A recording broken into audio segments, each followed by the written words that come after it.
그 유명한 예수님의 그 광야의 3대 시험 중에 맨 마지막 세 번째 시험 이야기를 오늘 본문으로 삼았습니다.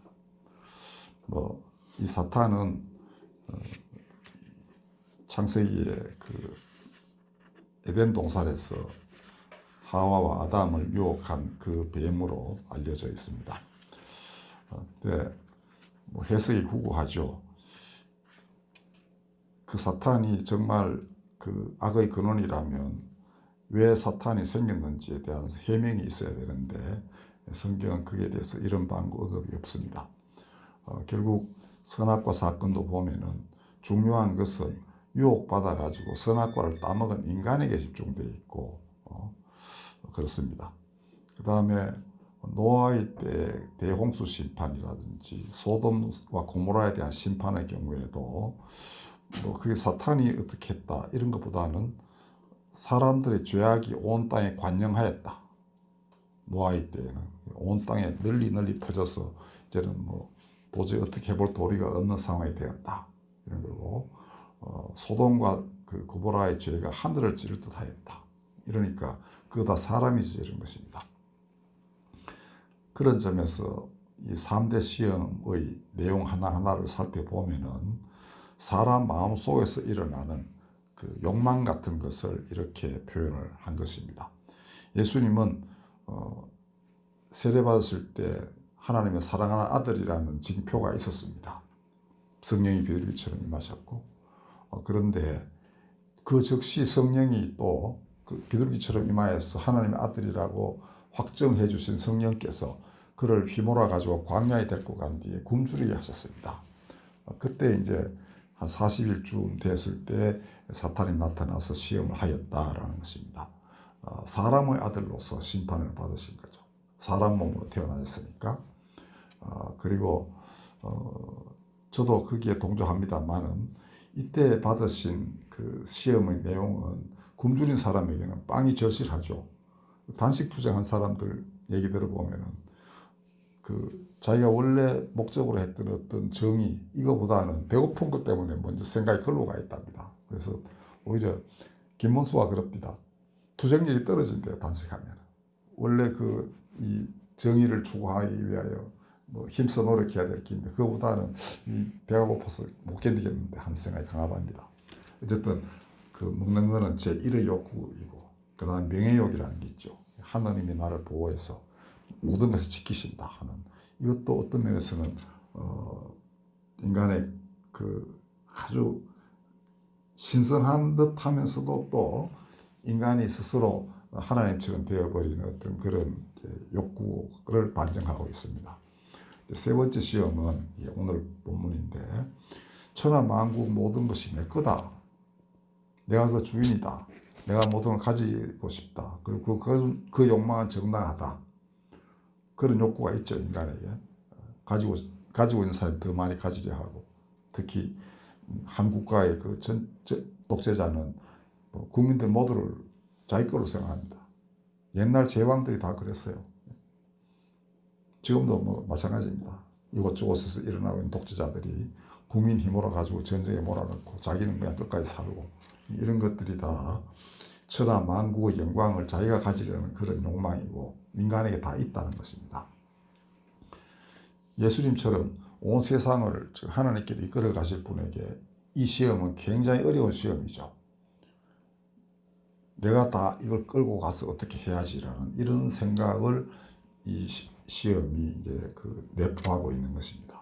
근데 예수님은 그 길은 내가 스스로 뭘 이렇게 해서 다 끌고 와서 다 내 거다라고 하는 이 생각보다는 하나님을 섬기는 것이 바로 그 일을 이루는 것이다. 이렇게 말씀하신 것입니다. 그러니까 정말 이 모든 세상에 하나님께로 돌아가려면은 내가 하는 것이 아니고 내가 하나님을 섬김으로써 그럼으로써 이루어지는 것이다. 이렇게 하신 겁니다. 그래서 그렇게 하나님을 섬긴 예수님은 제 아들에게 말씀하시기를, 나는 섬김을 받으려 온 것이 아니고 섬기려 하고 내 몸을 많은 사람의 대속물로 주려 하기 위함이다 라고 하셨습니다. 그러니까 정말 많은 사람을 이끌어 하나님께로 가게 하려는 분에게는 히브리서가 말했습니다. 고난으로 온전함이 합당하다라고 했어요. 그 고난이라는 것은 남을 섬기는 가운데서 받을 수밖에 없는 그런 고통스러운 삶입니다. 세상은 악하니까 이런 사람들 용납하지 않죠. 지극히 좁은 길을 가야만 되는 겁니다. 사람들은 설득되지 않습니다. 그 길 나쁜 길이야. 이 좋은 길 놔두고 왜 글로 가? 나는 당신 이해 못해. 이런 게 사람들의 태도입니다. 유대인들이 딱 그러했습니다. 하나님이 영광스럽게 임하여서 이 땅 모든 독재자들을 없애버리고 우리 다윗의 왕국을 재현할 것이다.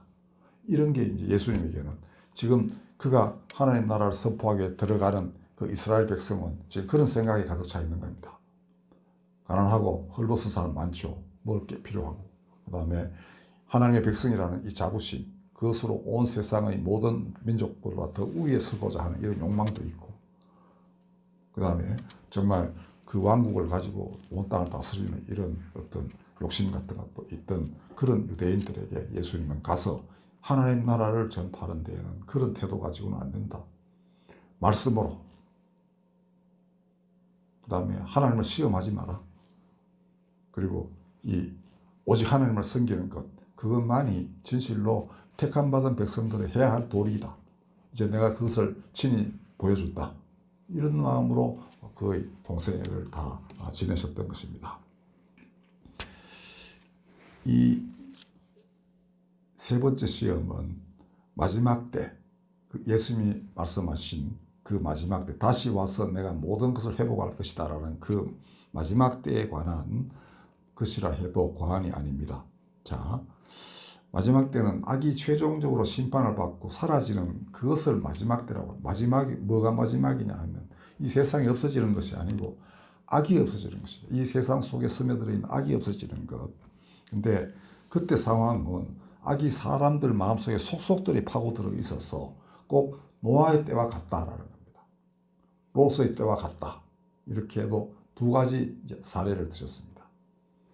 죄악이 온 땅에 관영하였다라는 거하고 죄악이 하늘을 찔듯하다. 이런 세상에서 그 악을 소멸시키려고 오시는 것이다 라는 겁니다. 근데 노아의 때와 롯의 때가 어땠습니까? 사람들은 눈에 보이는 것들을 숭상하고 그것을 얻기 위해서 모든 노력을 기울였습니다.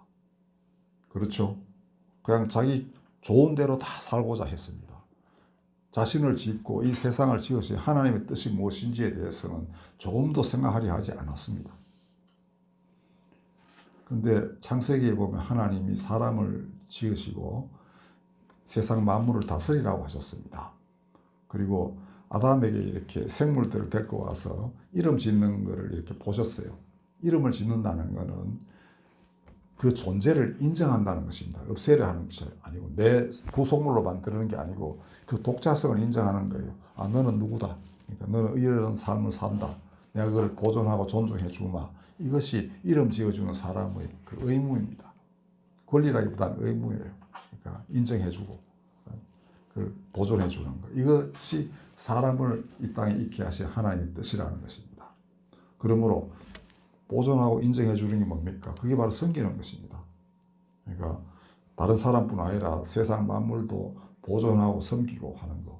이것이 사람의 해야 할 바예요. 그게 하나님이 사람에게 부여하신 그 권능이고 또 그 의무이기도 한 것입니다.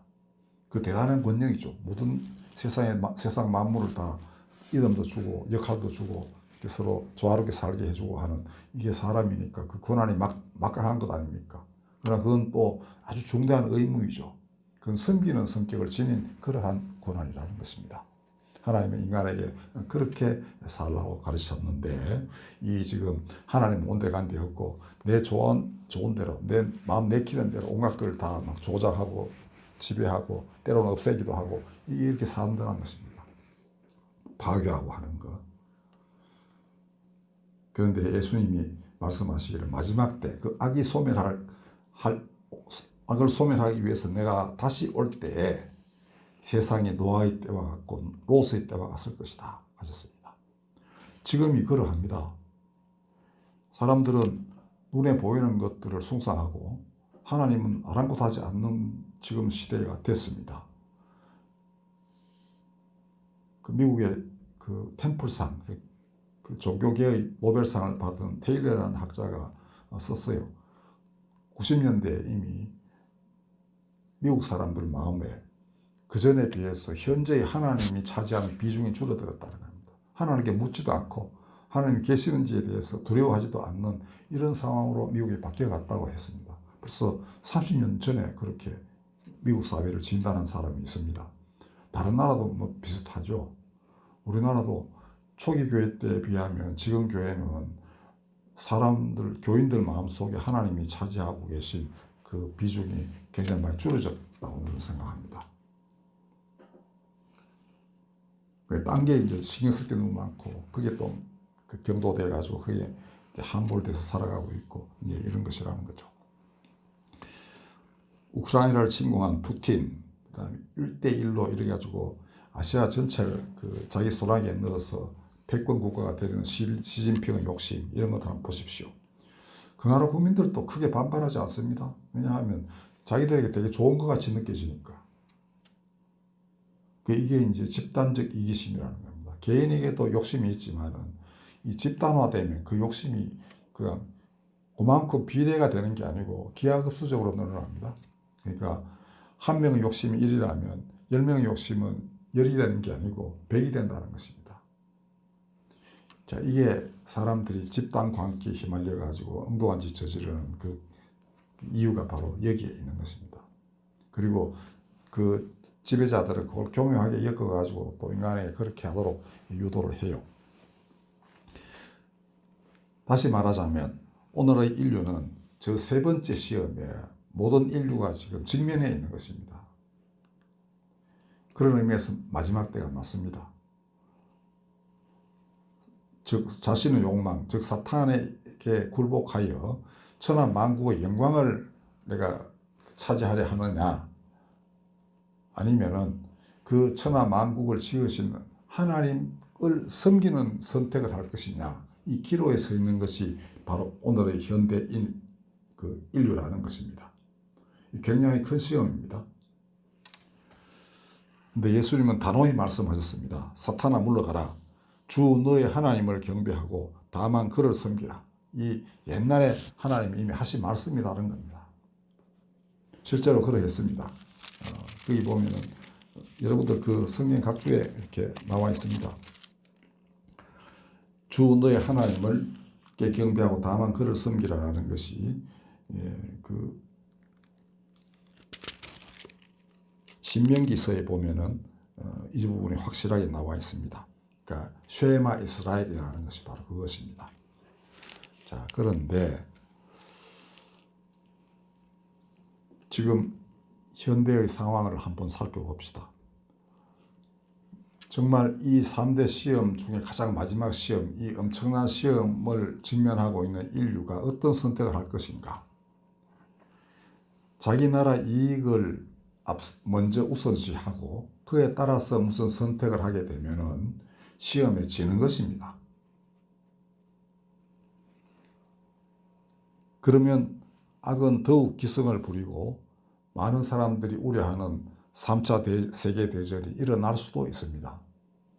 왜냐하면 이거 우크라이나 먹고 나면 그 다음에 또 딴 나라 또 먹으려 하겠죠. 그러면 이제 점점 더 사람들이 큰일 났다 싶으면 결국은 그때 가서야 뭘 하려 하겠죠. 그죠? 그러면 결국 이판사판 이러고 러시아는 다시 한번 그 핵으로 세상을 위협하면서 자기 지배 야욕을 충족시키려고 할지 모릅니다. 반면에 이 사태를 두고 세계의 지도자들이 하나님 섬기는 것이 무엇인가를 깊이 생각하고 행동한다면 하나님은 이 지금 대재앙의 날을 분명히 감하실 것입니다. 지금 현재 북한 그 군인도 지금 러시아로 차출돼서 그 전쟁에 투입되고 있다고 그러지 않습니까? 그러니까 이거 그냥 러시아와 우크라이나만의 문제가 아니라는 걸 명확관화합니다. 자, 이런 상황에서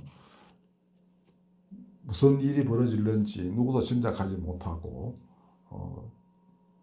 점차 전쟁이 확대될 것이라는 그런 우려는 깊어지고 있습니다. 이때 세계적인 모든 지도자들이 명심해야 할 것은 이 세상을 지으신 하나님을 섬기는 것이 과연 무엇일까? 예수님이 이렇게 단호하게 사탄아 물러가라. 천하 만국의 영광 찾지 않는다. 나는 다만 하나님만을 섬길 뿐이다. 너 역시 그러해라. 이거 아닙니까? 사탄이 사람인 겁니다. 모든 사람. 너 그따위 생각을 마음속에 지워버려라. 오직 하나님만을 경배하고 그를 섬기라. 이것이 하나님의 말씀이다. 이렇게 하셨습니다.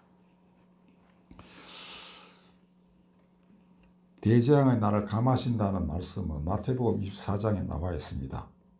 그러니까 피할 수 없지만은 그 날이 줄어든다는 그런 의미입니다. 이런 사람들이 있을 경우에, 그렇지 않고 이런 사람들이 거의 없다. 쉽게 말하면 소돔을 구할 수 있는 의인 10명이 없다라고 하면은 그냥 세상은 정말 그 초토가 되는 그런 날이 올 수도 있습니다. 그러나 정말 이런 사람들이 일어나서 하나님께 기도하고 또 끊임없이 스스로 행동하고 하게 되면은 그 날은 줄어들고 혹은 안 올 수도 있다라는 것입니다. 여러분들은 뭐 가톨릭에 별로 관심이 없었을지 모르지만은 가톨릭에서는 성모 발연을 되게 중요하게 생각합니다.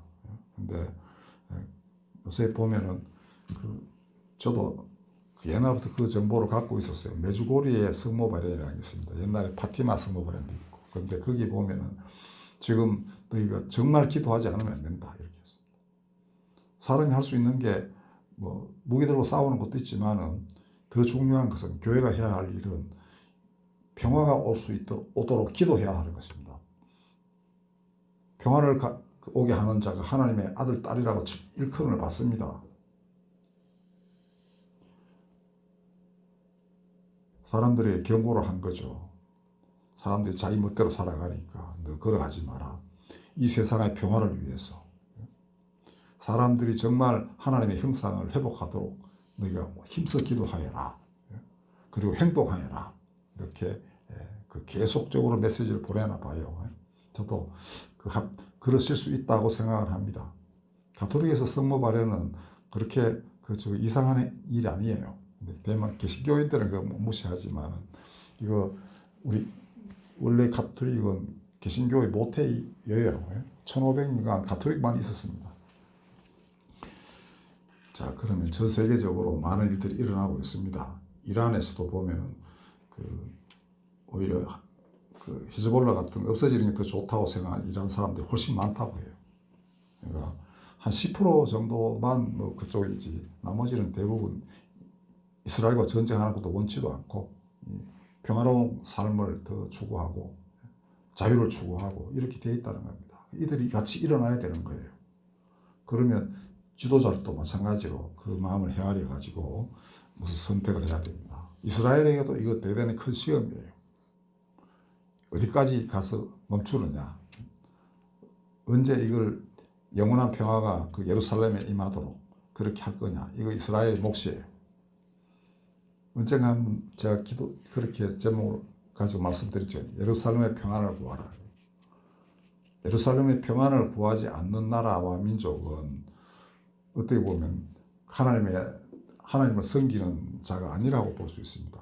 유대인들도 마찬가지로 예루살렘의 평화가 임하도록 하는 그 길을 어떻게든 찾아내야 돼요. 지금 저는 헤즈볼라나 이 하마스 공격하는 걸 충분히 이해합니다. 그러나 언젠가는 이걸 멈추고 또 다른 평화의 길을 찾는 것, 이것이 우리 보면 현대 이스라엘의 숙명이자 또한 하나님의 백성으로서 2000년간 3000년 거의 살아왔죠. 그들의 또한 역사적 의무이기도 해요. 그러니까 합심하여 같이 새로운 길을 찾아 나서야 됩니다. 그리고 이스라엘 혼자 버틸 수 있는 게 아니잖아요. 결국 다른 나라가 협력하면서 이걸 만들어가는 거니까 같이 어떤 평화의 길을 모색하는 것, 이게 그렇게 하나님 인도를 하고 계시는 것 같아요. 우리 역시 마찬가지입니다. 성빈다는 우리말, 이거 영어는 서브라고 되어 있는데 이 어감이 영어보다 훨씬 좋은 것 같아요. 아마 한국 사람들은 아주 오래전부터, 그러니까 수천 년 전부터 하나님을 공경을 해왔습니다. 그 재단 쌓고 제사 드리고 하는 이런 거 참 잘해온 사람들입니다. 이 백성 가운데에서 섬긴다는 말이 나왔어요. 섬긴다는 뜻을 찾아보니까 서다라는 거하고 그다음에 마음을 기르다 뭐 이런 것들이 혼합된 그런 말이라고 해요. 그러니까 그냥 지륵바닥에 막 구부려가지고 이렇게 땅에 있는 거를 찾고자 하는 이런 사람이 아니고 머리를 들어가지고 하늘을 바라보고 그다음에 그 마음을 닦아서 하늘을 공경하고 그러니까 하늘에 계신 님을 공경하고 그러다 보면 사람도 하늘이 내셨으니까 사람도 하나님처럼 공경하는 여기서 나온 말이 섬기다라는 말이라고 합니다. 그런 의미에서 한국 사람들은 어쩌면 이 마지막 때에 사람들을 설득할 수 있는 아주 아름다운 영성을 그런 보유한 그런 백성이에요. 고난도 되게 많았잖아요. 그런 의미에서 또한 많은 것들을 용서할 수 있는 그러니까 피해를 많이 받은 또 백성이니까 그만큼 용서할 수 있는 많은 일들도 있잖아요. 용서할 수 없는 것까지도 용서해야 되는 이런 이제 경험을 한국인들이 갖고 있습니다. 그래서 여기서 우리 한국 교회의 역할이 또한 있다고 저는 생각합니다. 이 3대 시험, 오늘날 전 인류가 맞닥뜨리고 있는 시험을 이기는 데에는 선두주자가 필요하죠. 예수님이 이 시험을 겪은 뒤에야 유대인들에게 가서 하나님 나라의 복음을 전했고 조금 더 흐트러지지도 않고 흔들리지도 않고 그 나라를 완벽하게 십자가를 지시면서까지 확실하게 증언하셨습니다. 오늘의 한국교회 또 한국인들도 그런 자리에 있다고 저는 믿습니다. 진리는 비록 아주 소수의 사람들만이 처음에 깨닫지만 결국은 비진리를 이기게 되고 악은 사라지기 마련입니다. 시간이 좀 걸릴 뿐이지 진리는 시험을 이기고 살아남습니다. 이 예수님 2000년 전에 당하신 이 시험이 오늘날 많은 사람들에게도 공감을 불러일으키는 이유는 진리이기 때문입니다. 예수님이 항상 거기에 사탄의 시험은 인간의 욕망을 이렇게 드러내는 거였고 예수님이 응대하신 것은 하나님의 말씀이었습니다. 너희가 떡으로만 살 것이 아니다. 하늘로부터 하나님의 입에서 나오는 말씀으로 살아야 한다.